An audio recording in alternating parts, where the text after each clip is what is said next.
Welcome to the Cannacurio Podcast, powered by Cannabis Media. I'm your host, Ed Keating, and today we're joined by Joe Edwards, Chief Science Officer at Yofumo. Joe, welcome.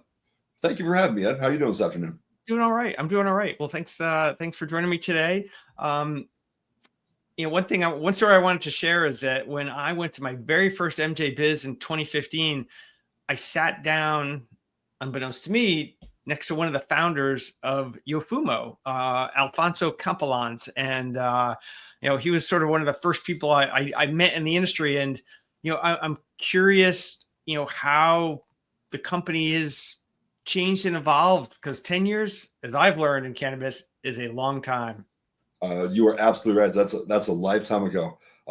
Alfonso Campolans, that's a name I haven't thought about very frequently in the last several years. You're absolutely right. One of our original founders, a really great idea, man. Came up with some really radical concepts around compliance, or how the industry was shaping up, and kind of very much taking a fintech approach to it, which is the background he had come from, and really looking at compliance and compliance standards and how regulatory structures were really going to take shape around the cannabis industry. At that time, it was still very much in the air. So he was very involved in lobbying and getting in front of those special interest groups and kind of those seed to sale tracking groups, and kind of really trying to structure how that compliance was going to take shape, specifically around microbial regulations.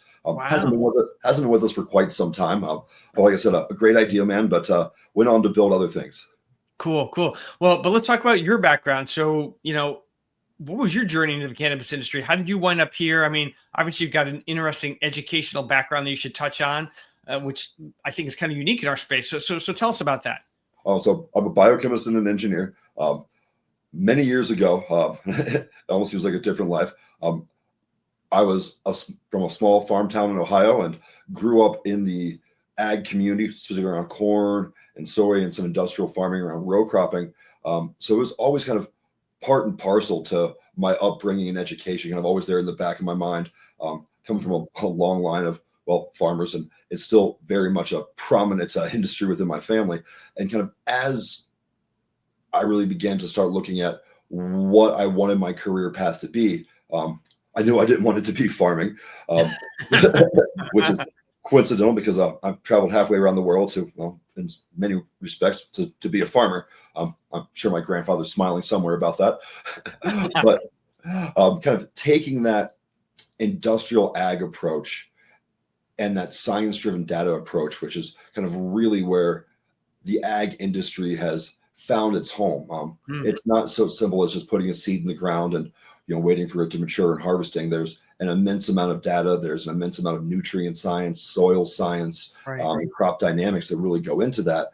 And kind of coming up and seeing that firsthand, and kind of seeing some of those technologies develop, seeing some of those methodologies develop, was something that I really had a keen interest in. Initially, kind of looking from the engineering aspect, how do we look at systems? How do those systems play into that production? And then going a bit farther into the chemical and biological level of, okay, how are those systems actually affecting the plant, and what are those effects doing? How can we manipulate that to have a greater yield, a more consistent crop, a more sustainable crop, as well as a more biosecure crop? And then I was about 2009 when Colorado went medical. They went recreational in 2014. Kind of had that aha moment where, let's go give it a try. So packed up the house, packed up the family, and moved from Ohio to Colorado, and we'll never look back. It's been a crazy journey. I'm a very puzzle-driven person, and cannabis has been a never-ending puzzle. Each and every day we're finding something new, and it's been immensely cool to be on the cutting edge of that. Oh, that's great. That's an interesting story. I know that when we were starting the company, trying to explain what we're doing back when it was early days, one of the phrases we sort of came out of the almost out of the media industry, that cannabis is an ag vertical, but it's a highly regulated ag vertical. And when we talked about it that way, it kind of normalized it a bit. It's a row crop, in a lot of ways, and shares some similarities, let's say, with corn or with maybe tobacco or hops, etc. But it really is a highly regulated vertical. So when you were talking before about all your approaches and how do we use data and technology to make it better, it's the same problems that I would imagine farmers in other verticals, have been solving for many years. Very much so. And it was kind of a juxtaposition on how cannabis was initially viewed. A lot of those methodologies, a lot of those schools of thought weren't really brought to cannabis at that onset of the industry. Kind of that green rush mentality, or kind of as it was coined, really led to some interesting business dynamics. What did come from that, though, was a lot of varying methodologies that were never really present in those larger industrial ag row crops, because they just didn't have a place due from labor concerns or just general size and throughput concerns.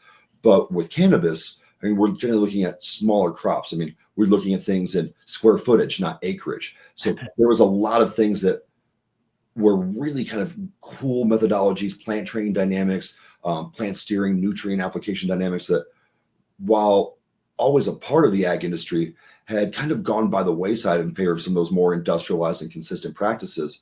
And then seeing the industry kind of bring those not unknown methodologies, but those kind of purpose-built methodologies of cannabis kind of to light, and then really refining them to the point now where we have, oh man, some incredible purpose-built tech. Kind of quick example, when we were initially building out some of those first operations, those first cultivations back in 2009, we were using HVAC units from server farms, which were great for dispersing heat, but horrible for dispersing moisture.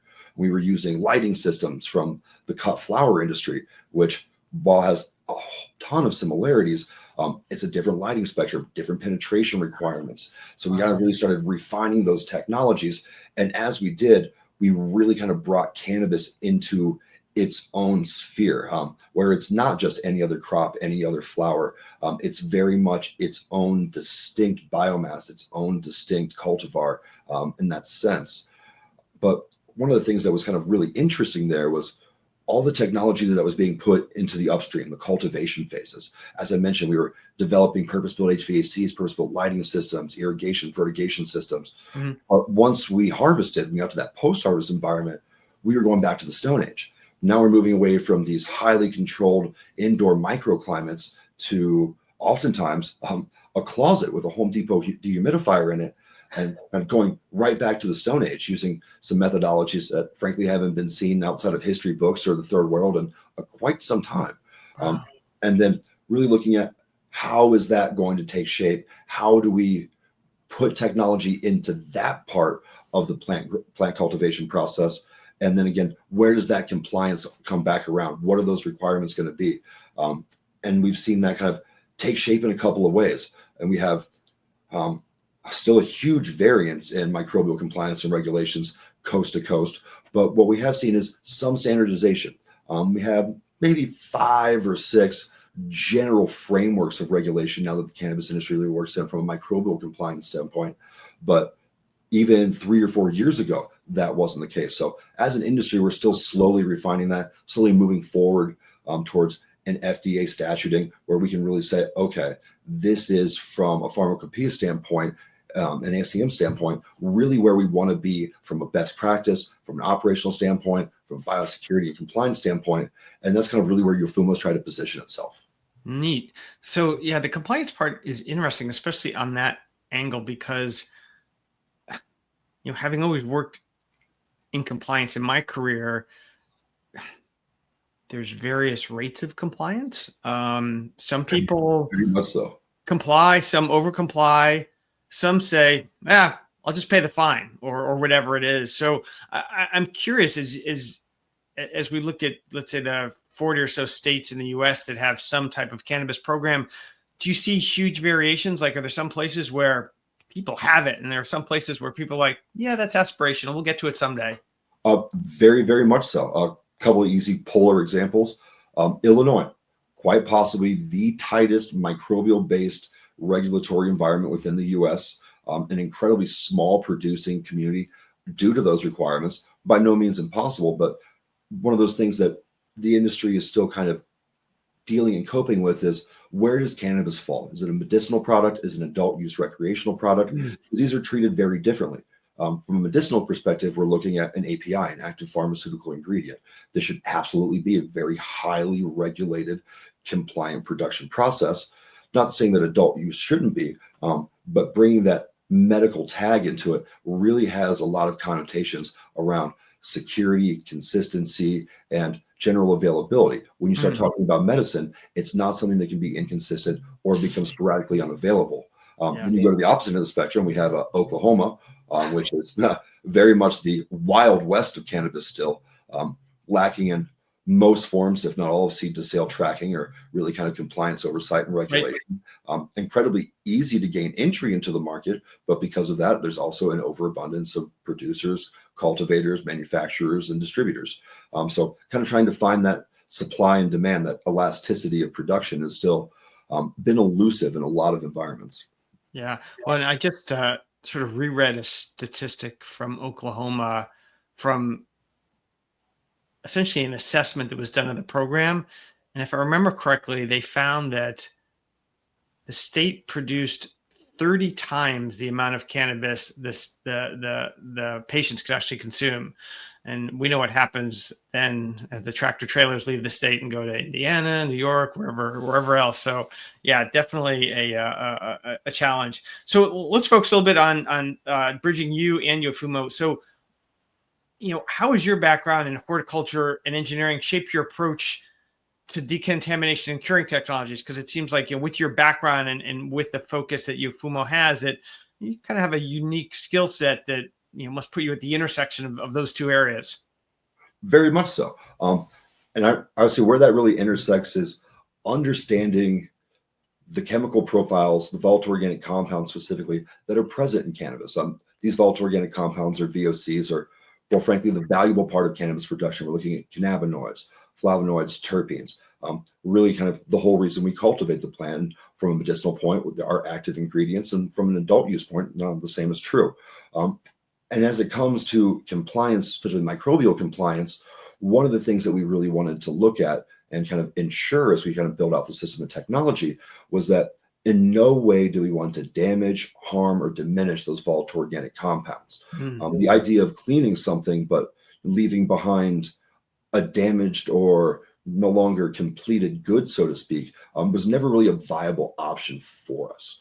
As you start looking at decontamination technologies, there are a plethora of them. Everything from chlorine dioxide gas, ionic and radio frequency radiation, ozone-based decontamination technologies. I've even seen hydrogen peroxide-based systems, which are kind of directly opposed to cannabis stability in the sense that it very much damages plant cellular structure.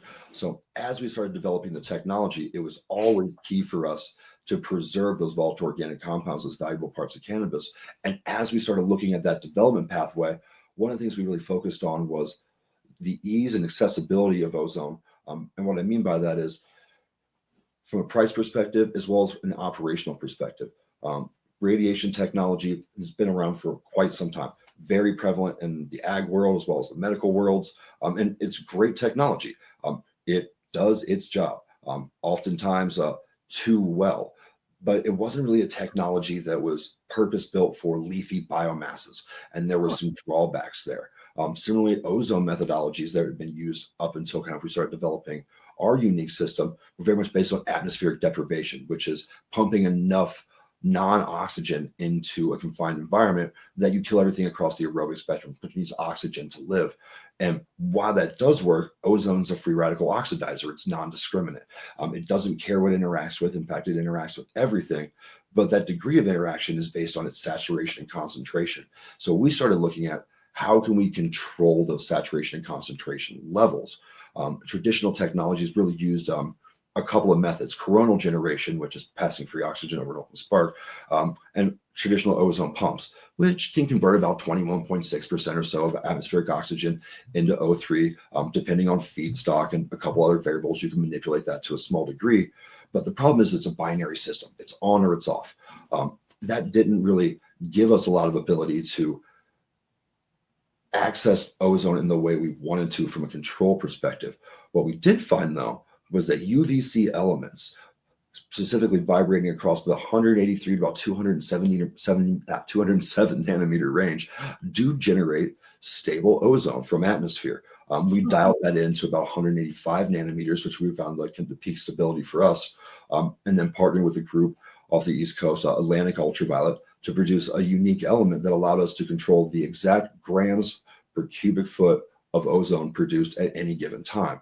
From there, we were able to start looking at what's the necessary concentration of ozone to interact with yeast, molds, bacteria, viruses, fungal compounds, advanced microbial organisms.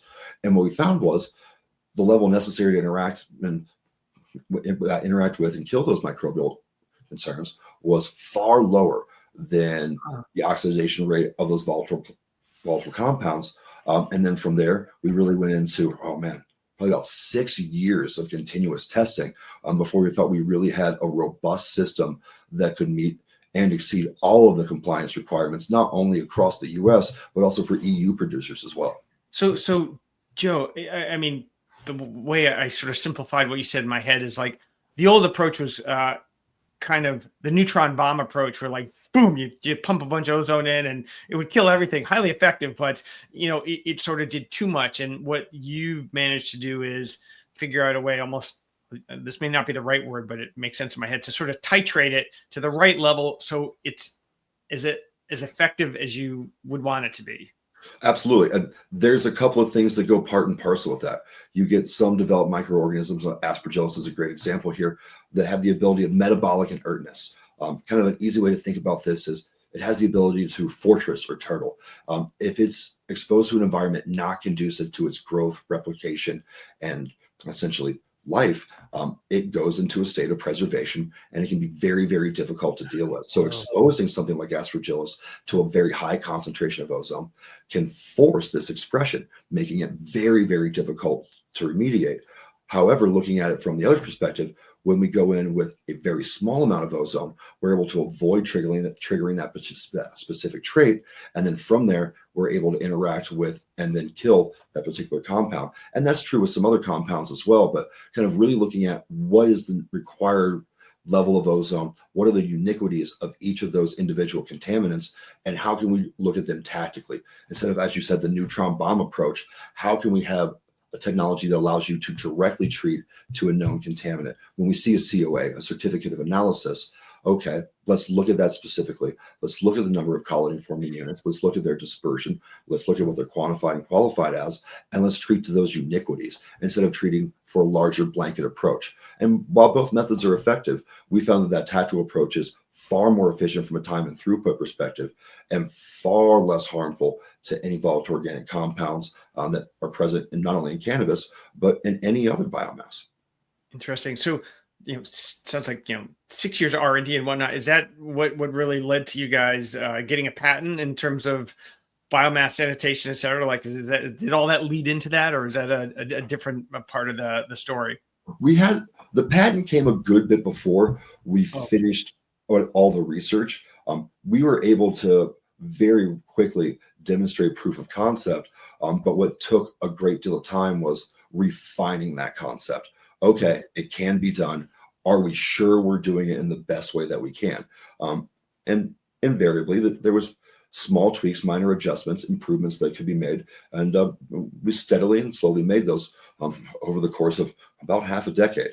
We went from wooden-lined alpha and beta units to industrialized metal of aircraft-grade polyaluminum and pharma-coated paint poly compounds and 316L stainless steel. As we kind of really began looking at how the system itself takes place within an operation, and with the cannabis world fairly rapidly moving towards a GACP or GMP approach, it was something that was always going to be a requirement, and we wanted to be ahead of that curve. Makes sense. And being ahead of that curve, does that also keep you ahead of competitors? Because I'm not familiar with the space in terms of like, are lots of people trying to solve this problem? I imagine it's a big one because there's a lot of biomass being created. There are indeed. As I mentioned, there's multiple alternate technologies. I would say there's probably 4 or 5 well-known decontamination technologies, including ourselves within the space, all with their pros and cons. Example, why we do have the highest throughput and why we do have probably the least impactful technology. Ours is a bit more timely because we're using those low concentrations of ozone, because we're really focused on that volatile organic compound preservation. We do take a little bit more time and process some other technologies. Radiation technologies, specifically ionic technologies, have the ability to go through packaging. Depending where you are in your process line or your production line, or if you're facing a recall, that can be a that could be a huge boon, not having to remove product from packaging or have an additional labor cost in that. So there, like I said, pros and cons to all of them, but yeah, there's many people trying to solve it. We feel that we're leading the pack in that, but there's very much so multiple other entities rapidly pursuing the same goal. So, Joey, one thing that leaps out at me is recalls. So, cannabis media tracks recalls. We have been, almost as long as we've been tracking cannabis, and there's probably, I think, maybe 400 recalls we have in our files. And you also mentioned the COAs that are created, I think, through the testing lab process, maybe other places along the line. Are those the kind of artifacts or documents that your team or maybe the sales team looks at to see, like, we could do this better? Or, are there signals that scream out to Yofumo, like, there's an opportunity for us? Like, I'm just kind of curious. I know it's not really a scientific question, but, having the artifact would be like, we could fix that. Very much so. And a good example of such, I'd say probably it was 5, maybe 6 years ago, the state of Colorado went from a 48-hour plate-based incubation period for their microbial development and sampling to a 72-hour incubation period. And they saw a massive spike in failure. If I recall right, I believe it was a 60% overall increase in failure just based on that additional 24 hours of incubation and that additional time for whatever microbial contingent may be to grow and develop. As we started looking at that, and kind of as that regulation came down the pipe in Colorado, us being Denver-based, we're very kind of close to that, as it is, right in our backyard.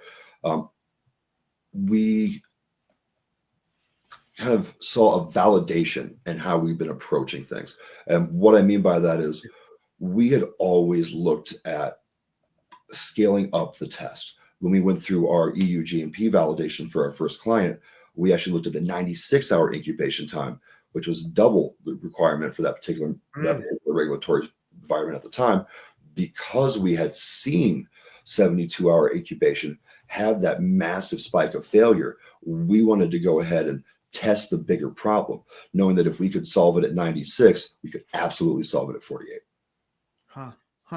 Wow, pretty cool. Thanks for that. That's and how great that you guys kept pushing the boundary. One last sort of key focus that I've learned about Yofumo is sustainability and sort of reducing waste. And I know, in past interviews, I've spoken to people on the packaging side on the podcast and whatnot, but tell me what sustainability means in your world. For us, sustainability as it relates to Yofumo and cannabis is all about product recovery and kind of profit maximization. If you're not able to bring a crop to market, then everything that's gone into it is essentially wasted revenue. So how do we maintain that? How do we allow producers and cultivators to bring the totality of their product to market? How do we limit that waste process? There's another example here. At one point in time, remediation wasn't really a regulated concept or regulated practice. And the only solution that was originally put forward, again, we use Colorado as a reference here, was destroying the product. The idea of destroying, tens of or hundreds of pounds of cannabis after having spent 9, 12, potentially 15 weeks, depending on what your process methodology is on cultivation, is crippling to businesses. Many went under kind of as those regulations began to tighten. We've seen New York's a good example here. Their first kind of draft of microbial regulations was so restrictive that I can't imagine any producer being able to effectively operate under it. Wow. Again, we look at Chicago, as I mentioned earlier, state of Illinois, incredibly strict microbial regulations, but still leaving room for those operators to actually practice and produce. Oregon's another good example here. Oregon kind of has one of the last holdouts of living soil operations. Kind of the idea around living soil is less or no nutrient use and using natural biome and supporting biological life to actually provide those nutrients. As plants uptake nutrients, they downtake other chemical compounds, and finding that balance there.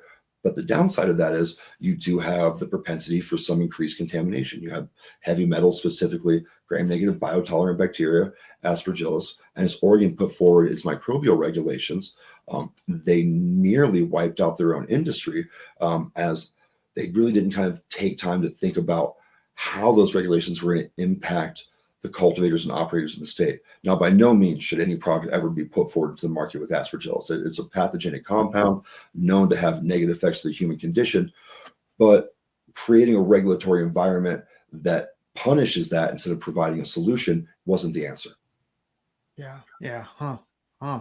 Well, let's move from sort of Yofumo, the company. Let's talk a little bit more about the industry, because it's always fascinating to hear how people view the trends and where things are going. So, in terms of cannabis cultivation today, what are the most pressing challenges, especially regarding the post-harvest process? Because you've been at this a long time now, and are things changing? Like, where the focus 8 years ago was this, now it's looking more toward this. Like, how do you see that evolution continuing as we look out a little bit in terms of that post-harvest production? Absolutely. So I think one of the biggest highlights that we've seen change is consumer demand.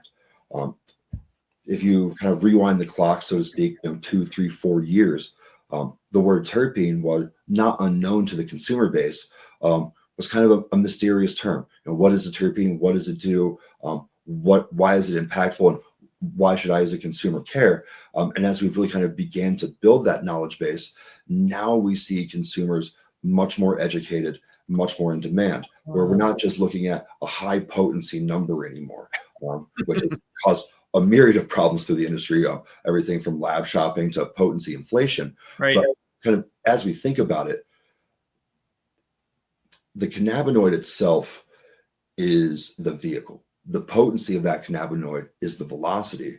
The destination of that vehicle is largely dependent on the terpene contact. What neurosynaptic relays are being triggered?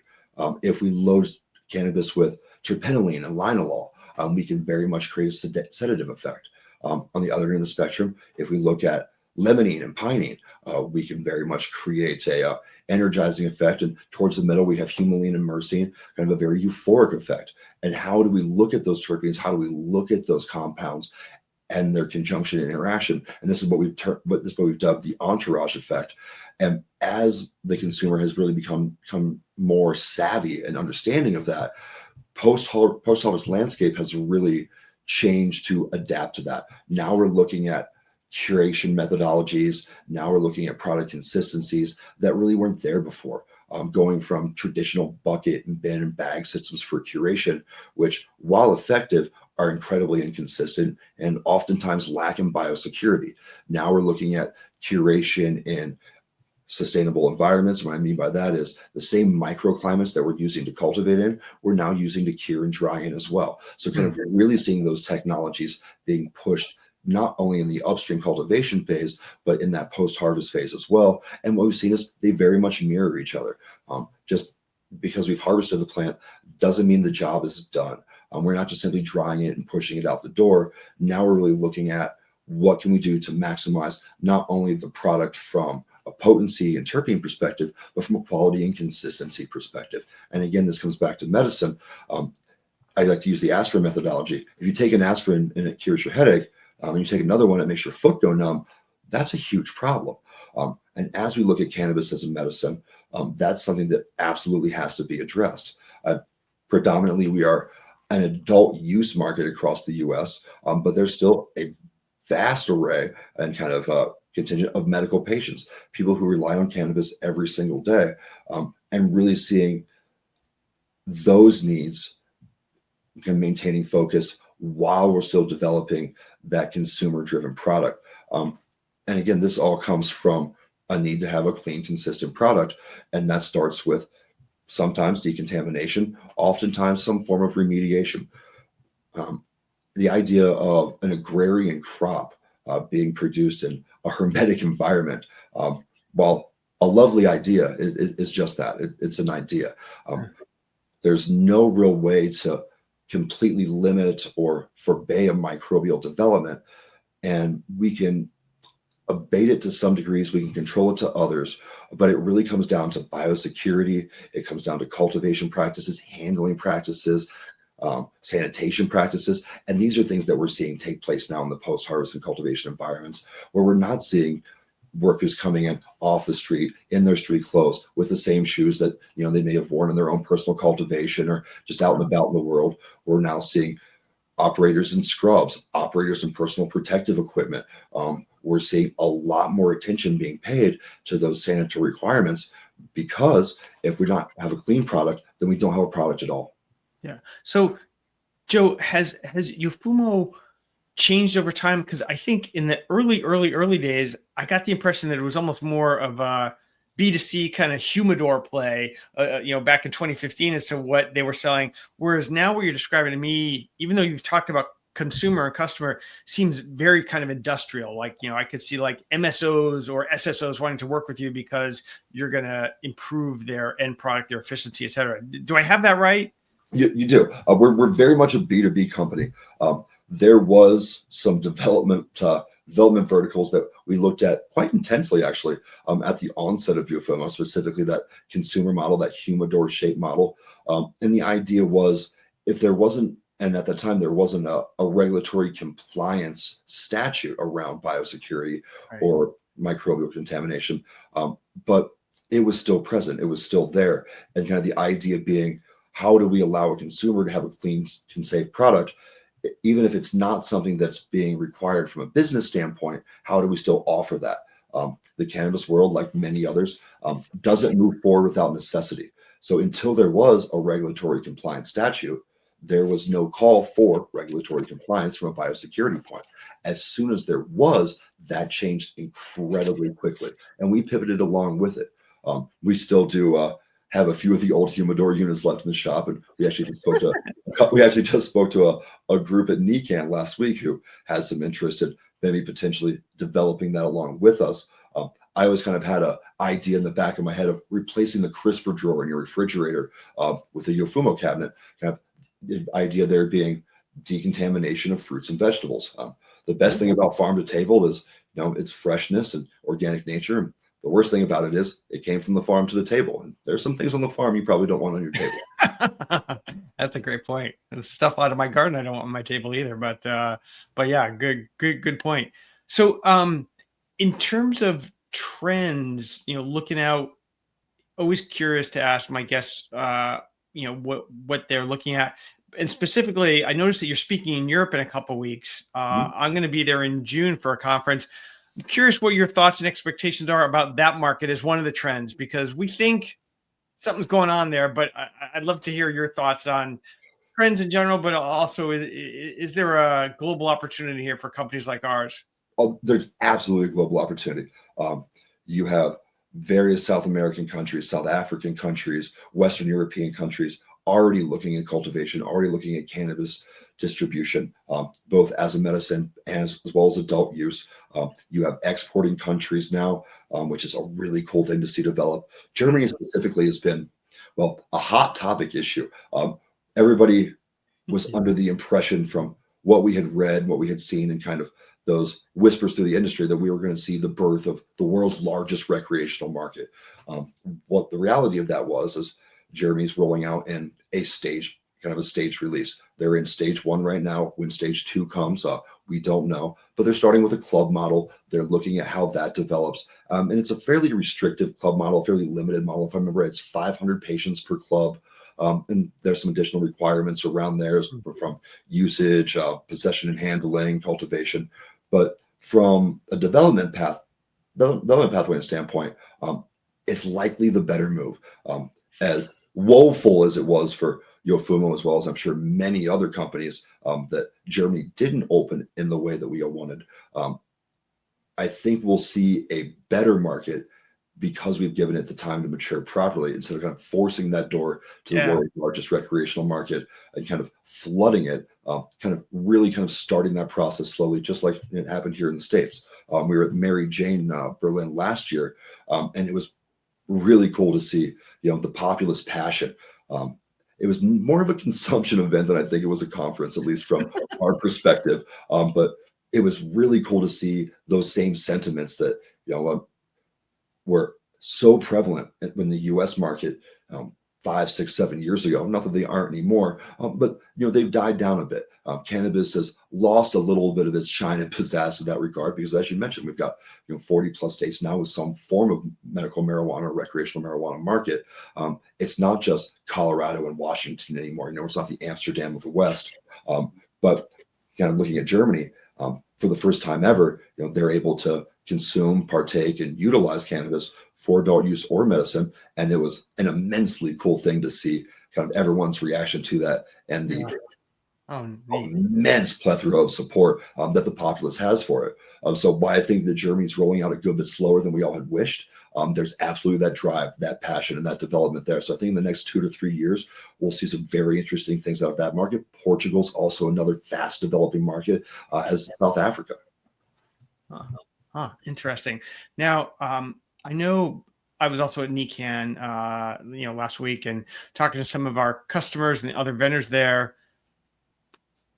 Some folks are having a portfolio approach where they're not just focused on cannabis, because it's a tough market right now. I mean, we've lost a lot of customers who've gone out of business, ran out of money. So I think I'd seen that Yofumo, has looked at, I think, like food service and logistics. Are those just areas for you, or are they sort of part and parcel of what you're doing in cannabis? Yes to both. So we've always wanted to be more than just a cannabis company. We wanted to find a way to solve the problem within cannabis, partially because it was a new market. It didn't have a standardized methodology for sanitization. It didn't have a prescribed treatment regimen. And it was really something that had a lot of fertile ground, so to speak, no pun intended, for us to grow and develop in. But we've always kind of wanted to move past there. We've looked at some projects, and we've done some projects with some groups out of Spain, looking at decontaminating seeds prior to planting for vegetables grown through hydroponic means. And we've seen great success in not only limiting the contaminations of seeds and kind of some of those natural born viral compounds that can very much stunt or stifle crop growth and development. And we've seen some really cool things there, including increased crop consistency, increased germination rate. We've looked at some developments for intermodal shipping potentially, kind of how can we potentially incorporate the technology into food or produce delivering trucks. Kind of a way to think about it. One thing that was kind of surprising to learn, but not surprising when I thought about it for a little bit, was that as we look at produce distribution, the farther the truck goes from its point of origin, the higher the rate of spoilage and decay of the product itself. In some cases, for long haul routes, you may see 30, 40, or in excess of 50% spoilage of a product. Is there a way we could prevent that? Is there a way we can mitigate that? Is there a way we can extend that product shelf life? Those have always been things in the forefront of our mind. And we've slowly looked at developing them over the years. One of the lessons that we learned early on was we kind of had to pick and choose our battles. We couldn't develop 5 things at once and do them properly. So we chose to develop well within the cannabis industry, really build a robust piece of technology that we felt was both bulletproof as well as broadly useful. And now that we've done that, we're really looking at, okay, how can we solve some of those other problems utilizing the lessons we've already learned, specifically around seeds and vegetables. And we've had some really cool conversations with European seed and vegetable producers, as well as domestic seed and vegetable producers. Still looking for the right partner, but something we're actively and aggressively exploring, yes. One quick question popped into my head, more of a yes, no kind of thing, is I get the sense that you all must work with some of the standards organizations, because that seems to be, with that trying to be compliant and whatnot. I imagine that's got to have a role somewhere. It does.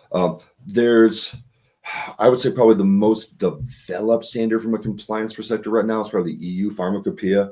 The US Pharmacopoeia is quickly catching up. We have the ASTM organization, which is a standards-based organization. Kind of one of the things that we're internally working on is how can we produce and move towards an ASTM standard? And we'd really like to kind of be the first to achieve that for, many reasons. But it's absolutely where the industry is going. How it gets there is, while not a mystery, still a bit unknown, in the sense that there's multiple methodologies to solve the issue of bioremediation, bioburden. What's going to be the best for the industry? Mm. I want to say it's ours, and we're working incredibly hard to make it so. But the reality is it's probably a couple of things in conjunction.